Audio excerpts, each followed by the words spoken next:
Canine checking in. How does an animal get cast in a movie or TV show? The studio comes to us with a project and they'll say, hey, look, there's a dog in this scene. Here is the script. Here's what the dog needs to do. And here's kind of what we're looking for. Sometimes they're very specific. We want a Dalmatian. It has to be a Dalmatian. Sometimes they're extremely vague. We just want a dog. If it is a big, big thing with Air Bud and they really care about, actor chemistry or something like that, okay, we'll actually see these dogs in person and get a feel for which one we like best or whatever, and someone will make that decision. But honestly, even for big projects, big TV shows, big movies, it's all done over the internet.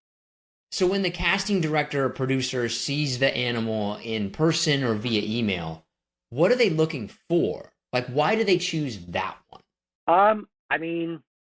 That's a good question. I don't know. Oftentimes, I don't know exactly what they're looking for. I don't even think they know a lot of times what they're looking for. They just know they want a dog in the scene, and they have an idea of a look. If it's a family scene and it's a vacuum commercial or whatever, then they'll obviously want a dog with longer fur. Or if it's a dog that's just blending in with a family, they're gonna pick what most people would think of as a family-looking dog. So when you see a German Shepherd, you don't think of a family dog, you think of a police dog. That is kind of what their main objective is to fill whatever look that they want. I've had dogs hired because the director had that breed when he was a kid, and he just wanted to see it again in person on set. And that was the sole reason that breed was picked. I guess I just thought it would be more complicated than that. Like, this golden retriever's coat is just a shade too dark. No, do those times exist? Sure. There's always, but again, 99% of the time, it is not that complicated. How many animals do you work with then? I'd imagine you'd have to have a wide range of dogs. We never know what job calls are going to come in tomorrow. We never know what looks are going to be requested. So a company wants to have a couple small dogs, a couple medium-sized dogs, a couple big dogs. They want to have a bunch of family dogs. They want to have some more aggressive looking dogs. If they get, dogs supposed to guard a junkyard, you got to have a Rottweiler. You want to have a variety. Otherwise, you're not going to book anything. I'd think the training aspect would be huge. So what kind of training would an animal that's going to work in Hollywood need? That's probably the most unique thing that people don't understand, is studio work has a set of very unique challenges. So the easiest thing to compare it to is agility, because a lot of the behaviors that we train a dog to do to work on set, they don't really have any purpose in the real world. So not many people know how to train them and don't train them because it's sort of pointless. The same way that teaching your dog weave poles, if you're not going to compete in agility, nobody teaches their dog how to do weave poles, because what's the point? And studio work is the same way. We train, there's like 30 behaviors, I would say, that are required for us to be able to call a dog a studio dog. There's, all these different types of marks. There's like 4 different marks: a general mark, a come mark, a go mark. There's these things called aim sticks, back up and feet up. Some more common things that people are familiar with: on your side and head up and head down. And then things that most people would never even have heard of, like a work away or a go to and a go with or an aim stick.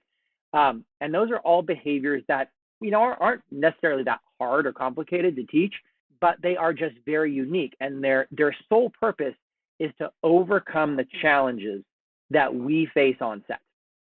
We face a lot of challenges on set as far as having to work from really far away. Obviously we as the trainer, we can't be in the shot. The dog is way in the middle of a scene, and most people don't train their dogs like that. Most people don't put their dog in a position, move 20 feet away, and then start to train. But that's what we do because we can't be in the shot. So the dog has to get used to not creeping forward and staying in one spot.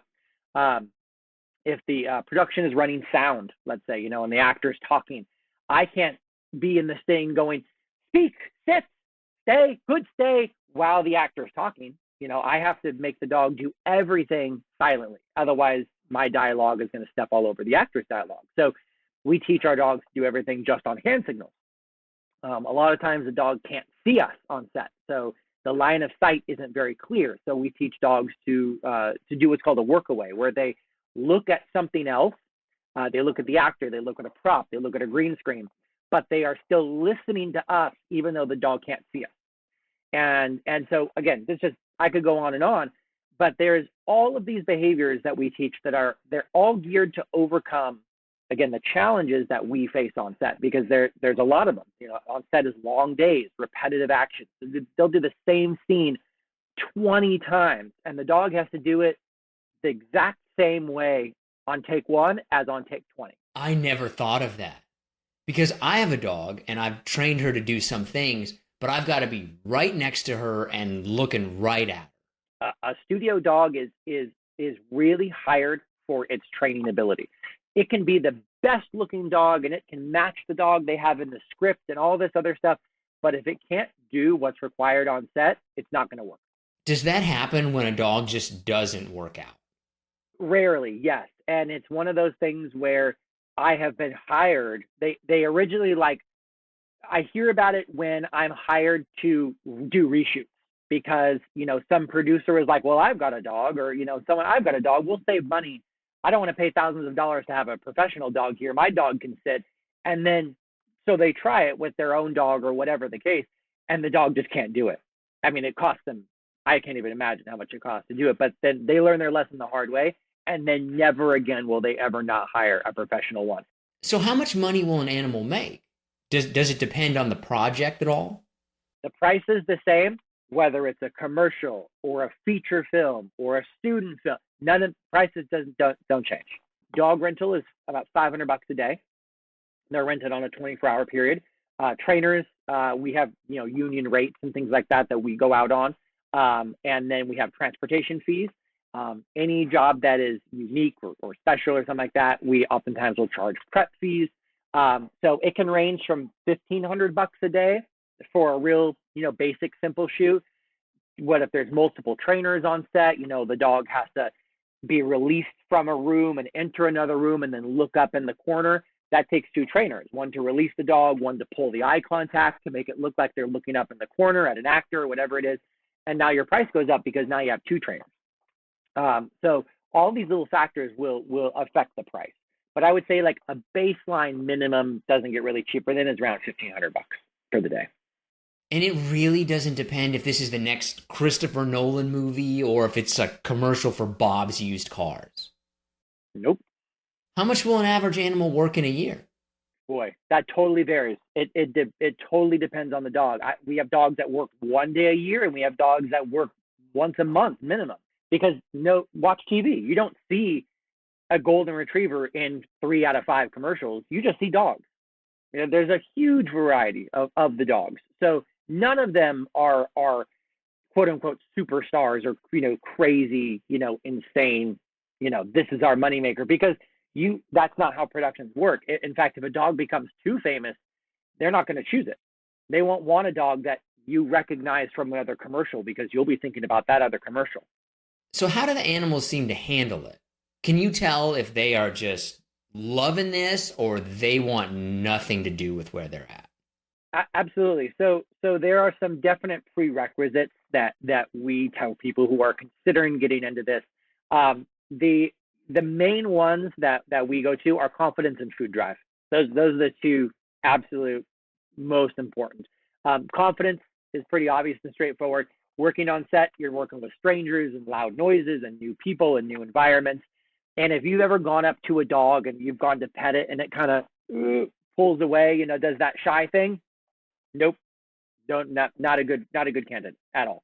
Because we never want to put a dog in a position where they're unhappy, where they're scared, where they're nervous, and that's nothing you ever want to do. So confidence is number one.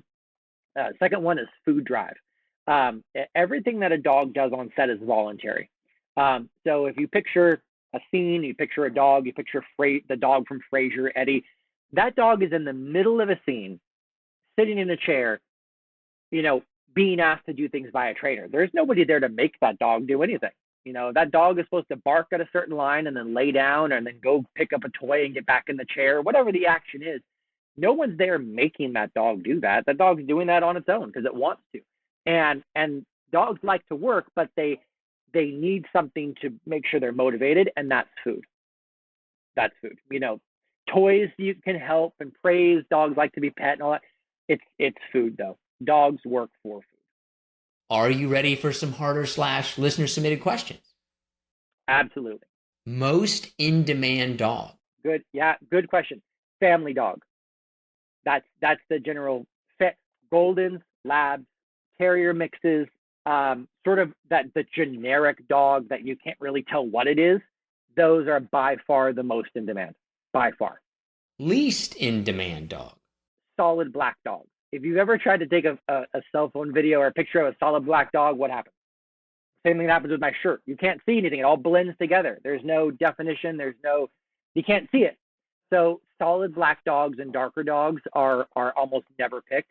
You can't ever say never because there is a black dog in a movie, but I mean, overall, very rarely picked. The other one is sort of the white fluffy dog. I'm sure you've seen lots of little white fluffy dogs in your life. For some reason, they're almost never picked for studio work. I don't know why. What do you think is the most famous Hollywood animal? The dog from Modern Family, despite there being two dogs, and then Eddie from Frasier, I think, are the most two well-known TV dogs. I think just because they did so many seasons, season after season, and the dog was just sort of always in the background and reminded you it was there. And there's been other dogs in TV shows, but I think purely for the runtime of those series, those dogs really stood out. The one that really jumps out to me is Air Bud, just because they made so many of those. For a movie like that, would they just use the same dog the whole time? No, so for movies like Air Bud, we'll get doubles for things like that. Like the classic case is like Marley and Me. Do you remember the movie Marley and Me with Owen Wilson, and I think there was famously 22 yellow labs in that movie. So that's a lot, and it's because there was so many different actions that those dogs were doing. The dog was mellow, the dog was old, the dog was young, the dog was destructive, the dog was pulling on leash, the dog was asleep. And it can be so difficult to get a dog that is just crazy energy to pretend to be asleep all the time that they just got a bunch of them. They got a bunch of backups, they got a bunch of doubles. And yellow labs are easy because all yellow labs kind of look alike. If it was a mutt in that thing, that would have been impossible because you can't find that many that can double each other and be able to tell. But for that particular movie, there was multiples. On Frasier, there was only two. That was it. Then how would they do that? Would they just have one dog that was the face dog and another dog that was the running dog? It's more so the action. This is the hyper dog. This is the crazy high energy ball drive dog, and this is the very low energy mellow sleeps. All the scenes where the dog is not doing things, they use that dog, and all of the scenes where the dog is dragging Owen Wilson down the street and ripping up the sofa, that's the hyper dog. Is there a best acting dog? Like, we needed this dog to be sad, and they just nailed it. Oscar-winning performance. Yeah. Again, when you say acting, all the dogs are doing is what the trainers have taught them to do, right? So that's what the dogs are doing. So in other words, we get a lot of times where the script will say the dog is sad or the dog is this, the dog is scared. We don't ever make a dog be scared on set. We don't actually make a dog scared on set. We do things like teach a dog to lower their head and back up. And on camera, all of a sudden, that looks like a scared dog. That dog entered a room, lowered its head, made a whimpering sound, and backed out slowly. To me, that looks like a scared dog. But that's not really what happened. There wasn't any fear involved at all. There was very, very specific training. That dog was probably loving every second of that. And a lot of times we have to work to get the dog's tail to stop wagging because it's like it's supposed to be scared, but the dog is so happy to work and to be on set and to be around people that its tail's wagging. And so we have to work and make sure the tail's like not wagging actively in these scenes. So again, there isn't any acting emotions that the dog is displaying. It's all training. And there are more examples of great trained dogs that I could even list. The dogs that are in that TV show, The Old Man. There's a couple Rottweilers on that show that he's got. Those dogs are fantastic. You know, very well trained. They looked aggressive. They looked scary, but at the same time, they also looked amazingly sweet. They're Jeff Bridges' personal dogs that are loving and cuddling and doing all these things. So I think that's amazing acting. You know, those dogs are actively, believably looking like they're ripping people to shreds, and then the next scene they're actively cuddling with actors. Last one from me, which may be a little outside the realm, but has there ever been a project, movie or TV show, where they wanted to use an animal, but they just couldn't do it? Like, we want to make a TV show with a koala detective. I mean, there are limits to like to it because again, not there are only so many animals that you can have on set safely and things like that. And yeah, like I don't know anyone who has a working panda. No, nobody owns one. You know, companies can't get one. So if that was something that somebody wanted to do in a writer's room, hey, we want a show and we're going to build it around this panda as a main character. I mean, it might be able to be done if someone was willing to commit to it, but it's not something that a company has that we could then train, and you know, it's just not really feasible. So there may be a situation like that that's existed, but I don't know because it probably stopped dead in its tracks. You know, somebody went, oh no, that's prohibitively expensive. Just make it a chinchilla rather than a koala, and we'll go from there. And we never heard about it.